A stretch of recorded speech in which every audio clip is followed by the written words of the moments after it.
Yeah, what's going on, y'all boys, man? CJ back with another video. So in this video, I got the 5 best lockdown builds for y'all. They are all different from each other. So this first one is your perimeter lock. You see you get a 99 steal, 97 perimeter defense, so you get Clamps Hall of Fame.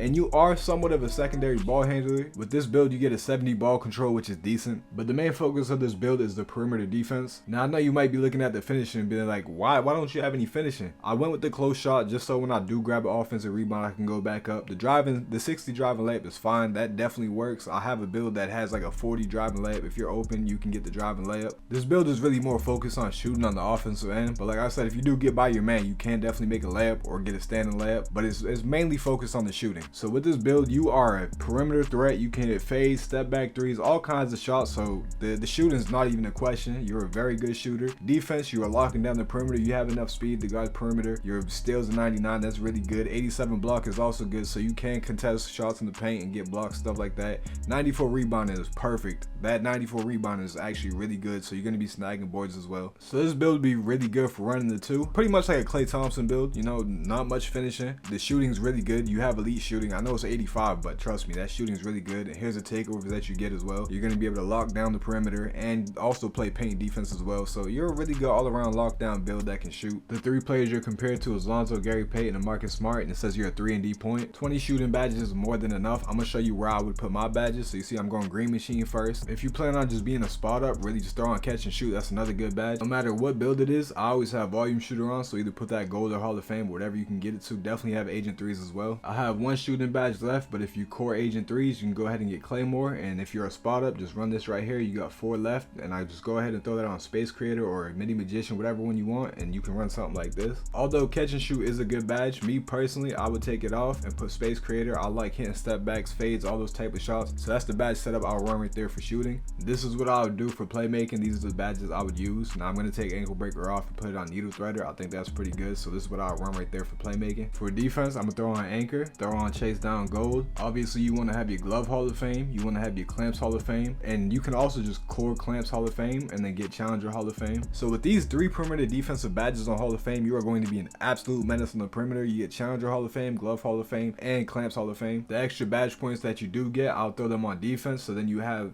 you get +5 if you hit level 40. If not, you have 4. And I would just throw those 4 on defense. Alright, so that's the first build right there. Here's another look at the stats. And now we're going to go ahead and jump into the second build. Alright, so the second build is going to be your point guard lock. So this is going to be the one that can run point. You get quick first step Hall of Fame, you get Dimer Hall of Fame. You're a very good perimeter lockdown. Now, not all of these builds are going to have low finishing, but for me personally, if I was to make a point guard lock, this is exactly what I'm going with. With the 89 ball control and quick first step Hall of Fame, you're getting in the paint. You know, if you know how to dribble, you're going to get by your matchup, you're going to get easy layups. You're also a shot creator, so you can hit all types of step back threes, things like that. So in my opinion, there's nothing questionable about the offense. And as far as defense goes, you still get Clamps Gold. You still get a 95 steal, which is really good. You get an 88 block, so you can get Chase Down Hall of Fame on this one. So the difference between this one and the first one is obviously the biggest difference is this one could dribble the ball. It's a point guard. So this build is more of an ISO type of build with slightly less defense than the first one. Like you can dribble, they both shoot the same, you can both hit the same type of shots. Like I said, the main difference is just being able to handle the ball. So what you can expect from this build is obviously be able to handle the ball. You can pass really well. You got Diamond Hall of Fame. You can shoot from anywhere. You can shoot all types of shots. A very good shooter. And of course, you can guard various different positions. For takeover, you get Sharp Take and all the lockdown take. The title you will get is a 2-way 3-point shot creator, and that's who you're compared to. The thing that I like about this build too is now because you're 6'8" instead of 6'7", you get agent 3s in tier 2. So these are all the shooting badges I would be running with. And here's the playmaking badges I would use. You can go ahead and pause it if you need to, but this is what I would run right here. Here's the defensive badges I would run, and I'll throw my extra badge points on defense. I feel like you don't need them anywhere else. Just throw the +5 or 4, whatever you have, throw it on defense, and you're good with that. Here's another look at the attributes. All right, now we're gonna jump into build 3. Alright, so build 3 is a 6'7" center, and I know that sounds like a very undersized center. And Park, it's really good. It can still work in rec, but this is a really good build for Park. So this build right here, I really like. I know it's 6'7", you may be thinking it's undersized. You're gonna be able to grab rebounds without a doubt. Trust me on that. I have a 6'7" center. You're definitely gonna be able to grab rebounds. So what you can expect from this build in terms of offense is grab offensive rebounds. You're gonna be able to go back up with the 85 close shot. You also have a driving layup, which is really good, that 80 driving layup. Another thing too on offense that makes you even more lethal is because of that post control, you now get post score and take. So now you can hit post hooks, you can hit post fades, post spins. Like, you're just good in the paint now. Like my other 6'7" build, I wasn't good in the paint at all. I had 80 drive and dunk, but that was honestly, the 80 drive and dunk really wasn't that nice. So I'd rather go with something like this where you can finish in the paint multiple different ways. You're going to be able to grab rebounds, shoot really well. So this build really can do it all besides dribble, obviously, but you can finish in the paint, like I said, shoot really well. You get a 99 steal, which is really good, especially against centers. You're at the center spot, so you're going to be guarding centers. Now, I know it's going to be tough guarding like a true big center, but in terms of grabbing rebounds, you're going to grab rebounds. You're still going to be able to get some stops, and that 99 steal is going to help you get a lot more stops. So the thing that makes this build different than the last two is this one's more of a post scoring lock, and then you see you get post scoring take, and then you get all the lock takes except for rim protector. So I definitely put on post shot daggers and whatever other badge you want. Here's your comparisons, and the title you get is a two-way inside out scorer. As far as finishing, you could run something like this, or just put the badges wherever you want, really. Yeah, so for finishing, I would run something like this.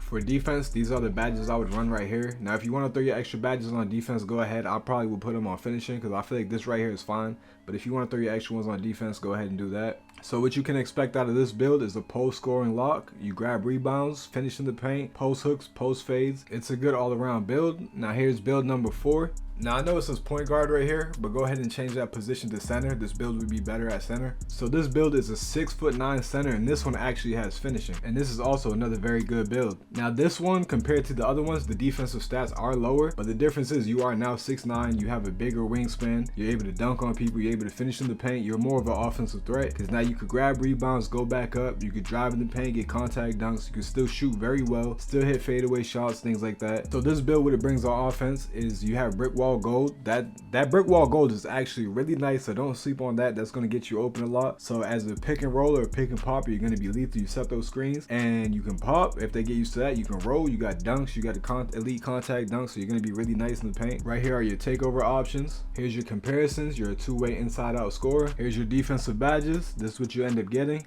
You can throw your +5 or +4 extra badge points wherever you want. I'll probably put it on finishing for this build. So this is what I'd use for defense right here. And then for my extra badge points, I'll put it on finishing. Or you could really just spread it out. It's up to you. But if you put like 2 on finishing, I think you'll be able to get bully silver, really just whatever you want. Is personal preference. So what you can expect from this build is to be a good paint presence. You have 93 block, your rebounding is good, your perimeter defense is 86 and steals 85, which is still good, so you still be a solid perimeter defender. With that brick wall being gold, that's going to get you open a lot. Them screens are very effective, so you're going to be wide open off a pop or a roll, and you also get contact dunks, you catch oops. So in that pick and roll, pick and pop situation, you're going to be very lethal. Now this is build number 5. It is similar to the last one. The difference with this one, and that separates it from all the other builds, is when you are very tall. You are 6'10", so you're taller than all the previous builds. You get every contact dunk in the game besides the elite contact dunks, but you do get like normal contact dunks, you get the pro contact dunks, you get standard contact dunks, so you get those big man dunks. This build does have the most finishing badges out of all the other ones. You will be very lethal in pick and roll situations and pick and pop. You're still a very good shooter, you're a good rim protector. That wingspan is definitely going to help you get more blocks and grab more rebounds. Another good thing to point out about this build is that you do get those standard contact dunks, so now when you grab a rebound, you come down with that rebound, you go back up, now you're able to get contact dunks on whoever's down there. So if you grab a board over somebody smaller than you, you're gonna get a contact dunk on him.